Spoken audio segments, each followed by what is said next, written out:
Les rencontres de l'Internet ont commencé dans le Vercors il y a 20 ans, lorsque les usages du numérique étaient encore le domaine exclusif de quelques experts.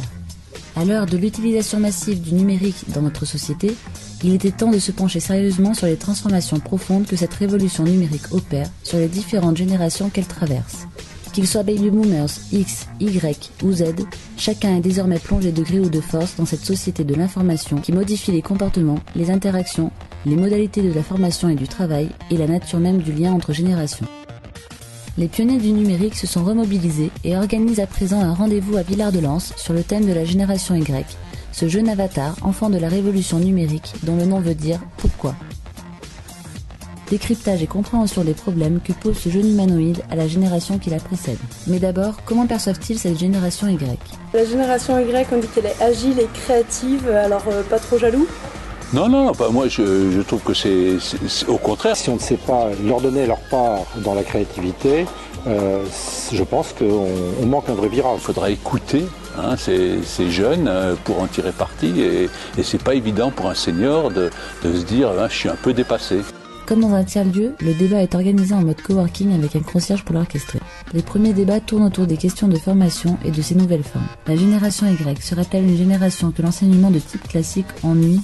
Depuis que les MOOC ont atterri sur le World Wide Web, on s'interroge sur la pertinence qu'il y aurait à perpétuer un enseignement de type classique et on se demande si ces cours d'un nouveau genre, entièrement numériques, ne s'avèreront pas plus adaptés à cette jeunesse digitale native. La génération Y démontre à cette occasion ses capacités naturelles à travailler ensemble efficacement puisqu'elle restitue en 45 minutes seulement le résultat de ses recherches avec une grande créativité. Alors les Y, tous des petits génies ? Alors les jeunes de la génération Y apprennent beaucoup plus vite que la génération précédente. Beaucoup plus vite avec les nouvelles TIC, ouais. Vrai. Ouais.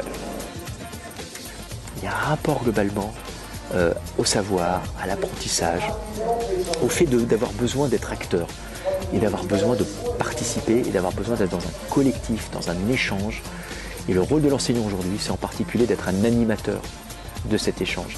Et son rôle, c'est de donner quelques billes au départ, c'est d'être, ce que je dis souvent, le garant de la qualité des débats, le garant de la qualité du questionnement, parce qu'il faut éviter l'effet comptoir. On n'est pas là pour discuter comme ça autour d'un café ou d'un demi d'un sujet important. Il faut être au bon niveau de débat. Donc il est le garant de cette qualité du débat. Ça, c'est fondamental. Mais après, il faut amener les jeunes, effectivement, à partager leurs ressentis, leurs représentations et ce qu'ils pensent. Ils sont plus autonomes. Vrai. Mais ces qualités peuvent aussi se révéler être des défauts, surtout lorsque la génération Y tente de s'intégrer dans les entreprises structurées bien avant l'avènement d'Internet, de sa logique de réseau, de partage, d'ouverture et de transversalité. Ces jeunes ultra connectés, qui n'hésitent pas à apporter leur propre outil numérique sur leur lieu de travail afin d'être plus performants, génèrent chez leur employeur une véritable dataphobie. De leur côté, les jeunes s'offusquent du manque de prise en compte des évolutions qu'induit la culture numérique. Ils se demandent pourquoi les critères de recrutement s'arrêtent sur des contenus postés qui, à l'heure d'Internet, ne choquent plus personne. La question de l'acquisition des compétences et de la réalisation de soi au travail est vraiment une problématique qui préoccupe ces jeunes, ouverts au coworking et finalement aussi à la cohabitation avec ses aînés. Les TPE et les startups, dont le nombre augmente chaque jour en France et qui incarnent cette nouvelle économie, se sont formés par le biais du coworking et en investissant les tiers-lieux. Cette jeune génération créative invente de nouvelles manières de s'entraider, comme le crowdfunding, les échanges de services et la collaboration qui sont l'essence même des tiers-lieux. La génération Y, loin de n'être qu'un fantasme, représente aussi par ses aptitudes à communiquer et à créer un véritable enjeu pour les entreprises et le monde économique. De fait, des sociétés de mécénat se créent afin d'encourager et d'accompagner les jeunes de la génération Y dans la commercialisation de ces inventions. I think we will look back on this generation similar to the generation that lived through the Industrial Revolution. And by definition of a revolution, it means everybody gets impacted. Technology is affecting everyone.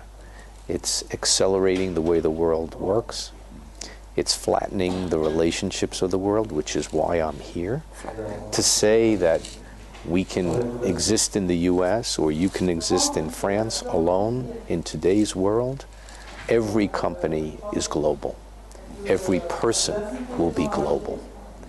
And this is just changing the very fabric of how we live and how we do business. And those that won't change, similar to what happened in the Industrial Revolution, you go away. Businesses will fail that do not adopt. Organizations will fail. Countries will fail. Societies will fail unless they come to grips with this power. En épiant leur manière d'être et leurs usages du numérique, il est possible de s'apercevoir que la génération Y, très avertie des risques inhérents à ces usages, n'est pas très différente des générations qui la précèdent et de celles qui la suivent. Elle adopte en revanche, comme elle, la même attitude et recherche d'adaptation face au flot de nouvelles offres numériques qui changent la société.